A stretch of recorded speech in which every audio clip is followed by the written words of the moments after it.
ఈరోజు ఆంధ్రప్రదేశ్ మొత్తం కూడా ఒక జెడ్పీటీసీ ఎన్నిక మీద దృష్టి పెట్టింది. దాని మీద విపరీతమైన హైప్‌ని క్రియేట్ చేస్తుంది. మరోవైపు ఏం జరగబోతుంది అనే ఆతృత కూడా చూస్తా ఉన్నారు. అయితే ఈరోజు సాయంత్రం 5 గంటల లోపల ఎన్నికల ప్రచార పర్వం అయితే ముగుస్తుంది. 12వ తారీఖు ఎలక్షన్, 14వ తారీఖు రిజల్ట్స్. 14 వరకు ఈ టెన్షన్ అయితే తప్పదు. అసలుకి ఈ టెన్షన్‌కి అంటే పులివెందుల ఎన్నిక అంటే సాధారణంగా వైఎస్ ఫ్యామిలీకో లేకపోతే ఎవరికో వాళ్ళు ఏకగ్రీవం చేసుకుంటారో అనేది చాలా కాలంగా నానుడి. ఇప్పుడు ఒక టైట్ ఫైట్‌కి తీసుకొని వచ్చారు. అసలుకి ఎలక్షన్ అంటే ఏంటి? ఎలక్షన్ ఎందుకు జరగాలి అనే దిశగా కారణం మాత్రం బీటిక్ రవినే. తన సతీమణి ఇక్కడ జెడ్పీటీసీగా పోటీ చేయడం కారణంగా ఈరోజు ఆ ఎలక్షన్ కొంత వేడిని, ఆ స్పీడ్‌ని అక్కడికి తీసుకొని వచ్చే పరిస్థితి అయితే కనపడుతోంది. ప్రస్తుతం బీటిక్ రవి మనతో ఉన్నారు. మాట్లాడే ప్రయత్నం అయితే చేద్దాం. సార్ నమస్తే. నమస్తే అన్న, ఏంది ఓవరాల్గా అసలు ఎప్పుడు మామూలుగా అంటే ఊహకున్నప్పుడు కావచ్చు, ఇప్పుడు జమానాలో కొంత ఎలక్షన్ జరిగాయి పులివెందుల్లో. ఇప్పుడు దాకా పులివెందుల్లో ఈ స్థానిక సంస్థలు అంటారా అనే దాంట్లో ఇంత టైట్ ఎలక్షన్కి తీసుకురావడానికి కారణం ఒకటి మీరైతే, రెండవది మీ సత్యమైన జెడ్పీటీసీగా పోటీ చేయడం. కానీ కేవలం అదొక్కటి అడ్డుపెట్టి మీకు పాత అంటే వైరం ఉన్న వైఎస్ ఫ్యామిలీతో మీ వైరాన్ని ఈసారి ఎలాగైనా సరే కొట్టి చూపించాలని ఒక ప్రయత్నం చేస్తున్నారా? అట్లా అనేం కాదన్నా. అంటే జనరల్గా ఇది ఫస్ట్ వచ్చేసి బై ఎలక్షన్ వచ్చింది. అవును. బై ఎలక్షన్ వచ్చినప్పుడు కూడా యాక్చువల్గా నోటిఫికేషన్ వచ్చినప్పుడు మేము ఇక్కడ కూడా లేము. వాస్తవంగా హైదరాబాద్లో ఉన్నాం. చూసి ఇది కంటెస్ట్ చేయాల్సి వస్తుందా లేదా అని కూడా కొంచెం ఆలోచనలో పడిన తర్వాత నామినేషన్కు ఒక డేట్ ఇచ్చాడు, 2nd. ఆ రోజే వచ్చేసి చంద్రబాబు నాయుడు గారిది కడప జిల్లా ప్రోగ్రామ్ ఉన్నది. 2nd వచ్చేసి దానికి లాస్ట్ డేట్ 12 ఎలక్షన్. అంత టైట్ షెడ్యూల్ ఉండింది అని ఏం చేయాలని మన కొంచెం ఇంపార్టెంట్ లీడర్స్తో వాళ్ళతో డిస్కషన్ స్టార్ట్ చేయడం జరిగింది. అంటే ఇప్పుడు నల్లపురెడ్డిపల్లి అంటే 3000 ఓట్లు, ఈ కొత్తపల్లెలో కొన్ని ఓట్లు అంతా ఉన్నాయి. మాకుండే అప్పటికి లీడర్స్తో చేస్తే చూద్దామన్నా బాగానే ఉంటుంది, చేస్తే అది ఇదని అని. అప్పుడు ఆ ఆలోచన కొంచెం చేస్తా ఉన్నప్పుడు నేను అందరూ కొంచెం ఎలక్షన్ చేస్తేనే బాగుంటుంది, అదేం యాక్సిడెంటల్ మర్డర్ అందు కాదు కదా, అది కూడా జరిగి 2.5 years అయింది. అది కూడా వాళ్ళు ఎలక్షన్ పెట్టి ప్రచారం చేసుకొని ఎలక్షన్లో గెలిచింటే అది వేరు. ఊరికి ఆ రోజు పేపర్లో రాసుకొని ఏకగ్రీవం చేశారని అనౌన్స్ చేసిన దానికి సింపతికి ఏం సంబంధం ఉండదన్నా. తర్వాత నేను కూడా ఆలోచన చేసిన, ఎటు ఇది బై ఎన్నిక, అంతో ఎంతో స్పెషల్ ఫోకస్ అనేది మనం చెప్పకపోయినా వస్తుంది, అటెన్షన్ అనేది వస్తుంది. వచ్చినప్పుడు ఇంకా మనం ఇప్పటికైతే 4 ఏళ్ళు అయితే 100% అధికారంలో ఉంటాము. ఈ 4 yearsలో ఏదన్నా ఒక చిన్న అవకాశం దొరికినా కూడా ఇక్కడ తెలుగుదేశం పార్టీని స్ట్రెంథన్ చేసేదానికి నాకు అవకాశం స్టెప్ కూడా అదే నాంది. అందులో ఇది 7 మండల్స్ మాకు ద వీకెస్ట్ మండలం మాకు వచ్చిన ఓట్లు. ఓకే. కాబట్టి ఇక్కడ నేను ప్రచారం చేసి కొందరిని, ఇప్పుడు అధికార పార్టీ అంతా మాకు ఉంటాయి, వాళ్ళ గ్రీవెన్స్ కొన్ని క్లియర్ చేయడం, ఇంకా మిగతాటి ఏదైనా డెవలప్మెంట్ యాక్టివిటీ చేస్తా పోతే మాకు ఏదన్నా మంచి రెస్పాన్స్ వచ్చి ఈ మండలంలో కన్నా ఒక రకంగా అంటే 25లో ఉన్నాము, ఎంత పెరిగినా మార్పే కదా. దీనివల్ల తెలుగుదేశం పార్టీకి వచ్చిన నష్టం ఏం లేదు. సపోజ్ ఏదన్నా మనము సక్సెస్ అయిందంటే అది స్టేట్ వైడ్ వాడుతుంది. ఈ అడ్వాంటేజ్ని నేను ఎందుకు తీసుకోకూడదు? అంటే నాలో కూడా ఇక్కడ పార్టీని డెవలప్ చేసే ఒక మంచి అవకాశం నాకు వచ్చింది. ఈ ఆపర్చునిటీని మనము ఒక ఛాలెంజ్గా తీసుకొని చేస్తే ఎలా ఉంటుందనే ఆలోచనతో ఆ విషయం మీ నాయకుడికి చెప్పారు, పార్టీ పెద్దలకు చెప్పడం. వాళ్ళు ఒక 2-3 days టైం తీసుకొని ఓకే మీ ఆలోచన బాగుంది, ఏదైనా గో హెడ్ అని చెప్పడం.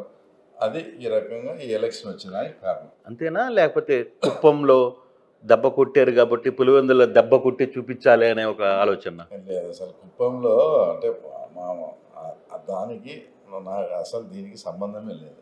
ఎందుకంటే అదేదైనా మున్సిపల్ ఎలక్షనో పాడో అంతా అవే ఒక మున్సిపాలిటీ కొడితేనో అన్ని పిటిషన్లు కొడితేనో ఏదైనా కుప్పంలో టార్గెట్ పెట్టి, ఇప్పుడు నేను చెప్పేది కుప్పంలో వాళ్ళు టార్గెట్ పెట్టి ఏదో ఆ రోజు మొత్తం అంతా చేసినారు, సక్సెస్ అయినారు. సక్సెస్ అయిన తర్వాత మళ్ళీ రిజల్ట్ ఏమైంది? చంద్రబాబు నాయుడు గారు 50,000 ఓట్లతో గెలిచాడు. మరి అదే పరిస్థితి నంద్యాలలో కూడా జరిగిందిగా మీకు కూడా. నంద్యాలలో మీరు బై ఎలక్షన్ గెలిచినప్పుడు అందరూ వెళ్ళినప్పుడు 31,000 మెజార్టీ వచ్చింది. తర్వాత మనం చూసుకుంటే దానికి డబుల్ మెజార్టీ నంద్యాల ఎన్నికల్లో 2019 వచ్చింది కదా. వచ్చింది. అదే నేను ఏం చెప్తున్నానంటే ఆ రకంగా ఎలక్షన్స్ చేయడం వల్ల అప్పుడు తాత్కాలికంగా ఉండే అడ్వాంటేజ్ తీసుకోవచ్చు, కానీ లాంగ్ రన్ లో అది అందుకే ఆ వేలో నేను ఆలోచించలే. నా వే ఏంటంటే నేను ఇక్కడ వీక్ గా ఉన్నా, 24% లో ఉన్నా. ఒప్పుకుంటున్నాం వీక్ అని. 100% నేను వీక్ గా ఉన్నా. అదే వీక్ గా ఉన్నాను. ఇప్పుడు డాక్యుమెంట్ కదా 2024 ఎలక్షన్స్ లో వచ్చిన అది డాక్యుమెంట్ కరెక్ట్. దానికి మళ్ళీ నేను అట్లా చించుతా పొడుచా అనేం కాదు.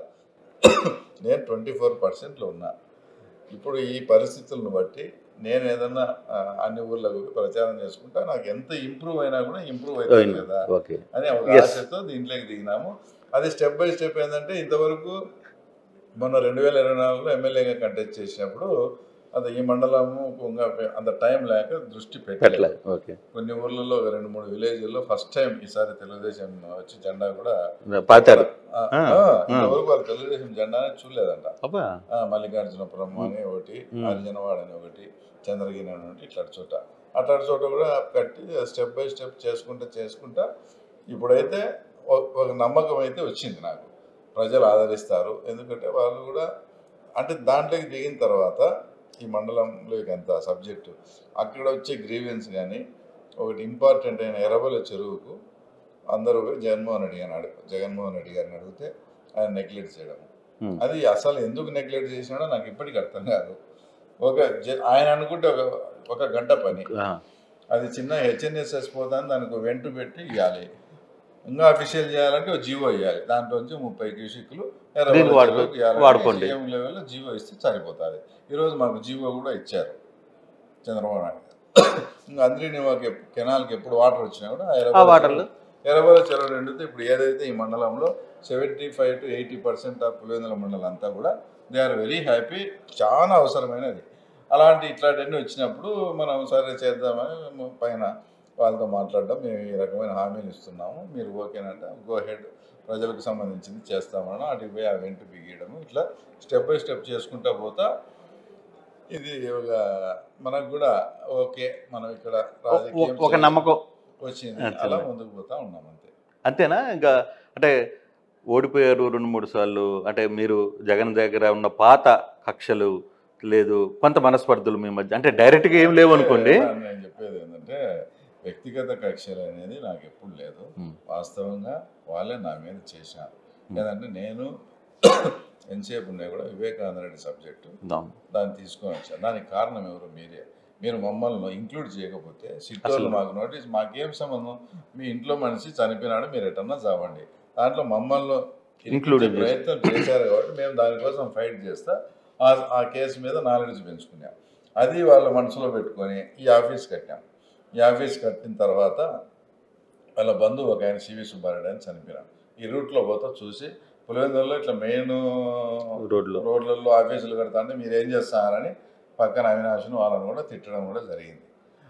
అది ఆయన చూసిన 4-5 రోజులకే నా మీద వ్యక్తిగత కక్షతో నేను కడప నుంచి వస్తా అంటే పోలీసులు ఆపి తీసుకొని మొత్తం అదంతా కట్టి ప్రైవేట్ వ్యక్తులకు అప్పగించి నానా హింసలు, వాళ్ళు వ్యక్తిగతంగా మమ్మల్ని టార్గెట్ చేసినారు. కానీ నేను కూడా వివేకానంద రెడ్డి కేసు కూడా ఎప్పుడు అవినాష్ చేసినాడని కానీ ముందు మాట్లాడలే. ఎప్పుడు సిబిఐ నిర్ధారించిన తర్వాతనే మనం వాటి గురించి మాట్లాడుతూ వచ్చాం. వాళ్ళు వ్యక్తిగత టార్గెట్ పెట్టి పెంచుకుంటూ వచ్చాను. కానీ మనకు అవసరం, వాస్తవంగా మనకు అవసరం లేదు. ఈడ పార్టీ డెవలప్మెంట్ అవుతా అంటే పార్టీ కోసం అయితే సిన్సియర్గా ఫైట్ చేస్తాం. వాళ్ళకు ఏమీ తగ్గేది లేదు. వాళ్ళు చెప్పిన దానికి వాళ్ళు ఏదో ఇబ్బంది పడతారనో, వాళ్ళు ఏదో నా మీద వ్యక్తిగత కక్ష పెట్టుకుంటారనో అవి అయితే వాళ్ళ గురించి మనం ఆలోచించాం. We don't care. అది కానీ ఇప్పుడు దాకా మీ మీ మీ ఎన్నిక కోసం, ఈ జెడ్పీటీసీ ఎన్నిక కోసం ఇటీవల కాలంలో జరుగుతున్న పరిణామాల్లో అధికారంలో వచ్చిన తర్వాత దానికంటే ముందు మీకున్న భద్రశత్రువులు కూడా ఇప్పుడు కలిసి మీ గెలుపుకి కృషి చేస్తున్నారు. ఎట్లా హ్యాండిల్ చేసేయగలేరు? అంటే నేను డైరెక్ట్గానే రామ్ గోపాల్ రెడ్డి ఎమ్మెల్సీ, అంతకుముందు మీకు ఉప్పు నిప్పుగా ఉన్న ఈ సిస్టమ్ ఎలా దాన్ని మౌల్డ్ చేసుకోగలిగారు? ఏమైందంటే ఇక్కడ పులివెందుల టీడీపీ పార్టీలో వర్గాలు లేవు. నాకు రాంగోపాల్కు చిన్న చిన్న మైనర్ డిస్ప్యూట్స్ ఉన్నాయి. ఉమ్, కొంతమంది అతని దగ్గరికి ఏదైనా వెళ్ళి పని చేసుకుంటాను, కానీ రిటర్న్ ఏదైనా చీలిపోయేంత వర్గం అయితే లేదు అంటే వాస్తవం. ఓకే. ఇప్పుడు ఇదే రాంగోపాల్ ఎలక్షన్స్, ఎమ్మెల్సీ ఎలక్షన్స్ అప్పుడు ఈరోజు వాళ్ళు ఎందుకు దౌర్జన్యాలు గిరిజనాలు మాట్లాడతారు. పొద్దున్నే రాంగోపాల్ ఎలక్షన్లో 6:30కి తొండూరు పోలింగ్ బూత్లో గొడవ జరిగితే నేనే పోయినాం, కాళ్ళు వేసి అంతా చేశాను. మళ్ళీ మధ్యాహ్నం 12:30, 1 గంటప్పుడు లింగాల బూత్లో పోతే నా కారు మీద అంతా అటాక్ చేసి నా కారును పాల్గొట్టి మా ఏజెంట్లను లాగేసి ఇద్దరిని ఇది చేశాం. ఆ రోజు ఒక ఏజెంట్ అమర్నాథ్ యాదవ్ అని, ఇంకొకతను విశ్వనాథ్ రెడ్డి అని లింగాల మండల ప్రజెంట్ అధ్యక్షుడు. ఆ రోజు అంత గట్టిగా ఉండే దెబ్బలు తిన్నారనే ఆ లింగాల మండలం అతను అమర్నాథ్ యాదవ్కు ఇప్పుడు మార్కెట్ కమిటీ బీసీ వచ్చింటే కూడా ఇప్పుడు ఆయనకి ఇచ్చాం. అంటే ఆ రోజు వాళ్ళు అధికారం ఉందని అట్లా చేసినారు. కానీ ఆ రోజు క్యాండిడేట్ రాంగోపాల్ కంప్లీట్గా పులివెందులలో చూసుకో, నాకు 38 నియోజకవర్గాలు ఉన్నాయని కదా అని చేసినాడు. మా శక్తి కొద్దీ ఆ రోజు ఏజెంట్లను పెట్టినాం. మళ్ళీ ఏదో చూడడంలో ఏదో పులివెందులకు వచ్చింది, కొంచెం మెజారిటీ వచ్చింది కూడా, అన్ని ఛానల్స్ వచ్చింది. అదైతే నేను 100% క్లారిటీ ఇవ్వలేను, కానీ రాంగోపాల్ కోసం ఆ రోజు చెప్తే కష్టపడినాము. ఇప్పుడు అతనికి ఇప్పుడు పార్టీ బాధ్యత, ఆ రోజు మేము చేసిన దానికి మళ్ళీ రిటర్న్ మీకు ఒక అవకాశం, ఆయన కూడా అవకాశం వచ్చినట్టు అదే పద్ధతిలో ఆయన పనిచేస్తున్నాడు. అంతేగాని ఇప్పుడు ఇట్లాంటి సందర్భంలో డిఫర్ అయ్యేంత ప్రాబ్లమ్స్ అయితే లేవు. ఏదన్నా చిన్న చిన్న ఇప్పుడు ఎట్లుంటుందంటే మన ఇది వాస్తవంగా డిఫరెన్సెస్ అనేది ఎక్కడ వస్తుంది అంటే క్లారిటీగా ఒకడు నా దగ్గరికి వస్తాడు, వాడు ఆ ఊర్లో నాకు డీలర్షిప్ కావాలంటాడు. ఇంకో స్ట్రాంగ్ గ్రూప్ ఉంటుంది, వాళ్ళు బాగా ఎలక్షన్ చేసి నాకు తెలుసు కదా, నేను ఆ స్ట్రాంగ్ గ్రూప్ అతనికి ఇచ్చిన నీకు లేదంటాడు. వాడు ఆటోమేటిక్గా రాంగోపాల్ దగ్గర పోతాడు. వాడు నేను నా దగ్గరికి వచ్చినట్లు, వాడు అడిగినట్లు, నేను రిజెక్ట్ చేసినట్టు చెప్పడు, నాకు డీలర్షిప్ కావాలా అని చెప్తాడు. అదంతా ఆయనకు తెలియదు, ఫోన్ చేయాలి. అది డిస్ప్యూట్. ఇది వాస్తవంగా వాడు కరెక్ట్ చెప్పినప్పుడు కానీ, లేదా వాళ్ళు చెప్పినప్పుడు ఏంబి ఇట్లా ఉంది, ఇది ఏం చేయమంట, అది కానీ మాట్లాడుకుంటే అసలు సమస్య లేదు. అది వస్తుంది. ఎందుకంటే పెద్ద స్థాయిలో ఏమన్నా కూర్చోబెట్టి చేశారా? అంత డిస్ప్యూట్లు ఇప్పుడు లేవు. వాస్తవంగా కూడా అది అయిపోయింది. ఎందుకంటే దీంట్లో కూడా చిన్న క్లారిటీ ఉన్నా మీకు, ఎలక్షన్స్ అప్పుడు రాంగోపాల్కు అదనపు బాధ్యతలు ఇచ్చారు పార్టీకి. ఇక్కడ ఎలక్షన్ కంప్లీట్ గా మేమే చూసుకోవాలి. ఎవరు ఆ రోజు కష్టపడినారు ఎవరు అనేది నాకు ఐడియా ఉంటుంది. రాంగోపాల్ కన్నా నాకు కొంచెం క్లారిటీ ఎక్కువ. నేను ఎందుకు అడుగుతానంటే, ఇటీవల మీ 2 గ్రూపులు మంత్రి ముందు కొట్టుకునే స్థాయికి కూడా వెళ్ళాయి, అరుచుకున్నారు, తోసుకున్నారు. అంటే పబ్లిక్ ఎవరు ఒకరినొకరు విమర్శించుకోలేదు, కానీ బట్ మీ గ్రూప్స్ అయితే కొంత రైవలిటీనే ప్రదర్శించిన పరిస్థితి ఉన్నింది కదా, అందుకని అడుగుతాను. పులివెందులలో ఆ గ్రూపులే లేవు, నిజంగా చెప్తున్నాను. Okay, good. అతను ఎంబడి ఏదో ముందు నుంచి బాగా ఉండేవాళ్ళు అట్లా తిరుగుతూ అటాచ్గా ఉంటారు. పార్టీలు అట్లా చీలిక ఆ గ్రూప్ లేదు. ఆ రోజు చిన్న సంఘటన అదేందో వాళ్ళకి ఎప్పటి నుంచో కొంచెం ఉండింది, వాళ్ళు క్వశ్చన్ చేసినారు, దాన్ని మన మీ వాళ్ళు వస్తారు కాబట్టి రాంగోపాల్ది అది ఇప్పుడు ప్రశ్నే కాదు, అందరూ కష్టపడతాను దాంట్లో, నో డౌట్.